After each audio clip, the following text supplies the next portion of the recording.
Good morning. My name is Mariama James. Good morning. My name is Mariama James. I am, as described under the Zadroka law, a 9/11 survivor, the mother of 3 survivors, and the daughter of 2 now late survivors.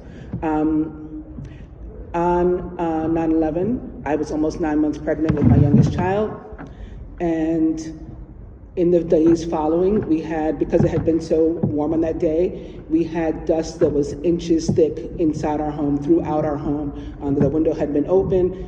We lived just a few blocks down to the east from the then Twin Towers, ironically, on which my grandfather had been one of 3 black men, part of the construction, which is in part how my family ended up downtown all the way back in the 1970s. I ended up at almost 9 months pregnant, getting on my hands and knees and ripping up my carpeting and disposing of it, all these things myself. My youngest daughter, was first obviously exposed in utero, but by the time she was 10 months old, all 3 of my children were chronically ill, pulmonary issues, and it was through that, or because of that I ended up doing 9/11 advocacy for the past 2 decades. In, I believe, 2003, I was quoted in Reuters telling then President Bush that 9/11 could become, America's Chernobyl if he didn't do something, somebody didn't do something.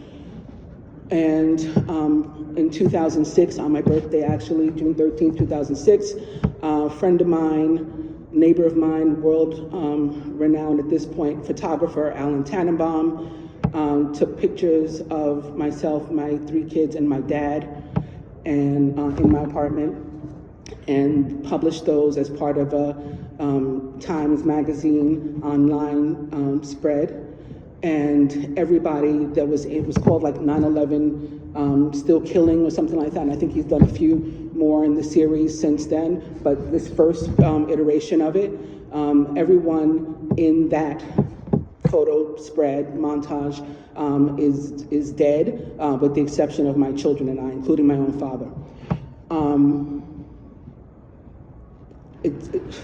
All of this happened because we were uninformed, obviously.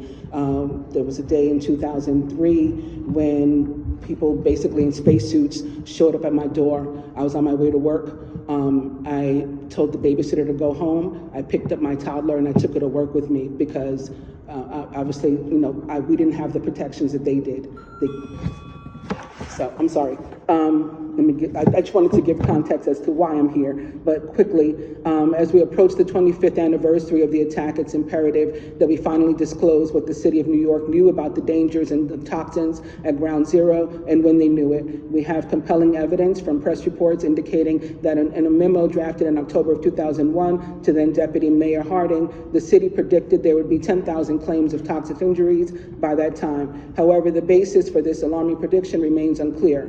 At the same time, the city, state, and federal government were assuring the public that the air was safe to breathe and that it was safe for residents and school children to return. This raises the critical question, what is the Adams administration hiding? Furthermore, in response to Freedom of Information request and subsequent lawsuit aimed at obtaining 9/11 documents, the city claimed that it could find no documents within the entire Department of Environmental Protection concerning 9/11, absolutely nothing. Yet the mayor's office communicated to Congressman Nadler, Congressman Goldman, and former Congressman Maloney that they would release the documents, but only after securing additional liability protection, which implies that such documents do indeed exist.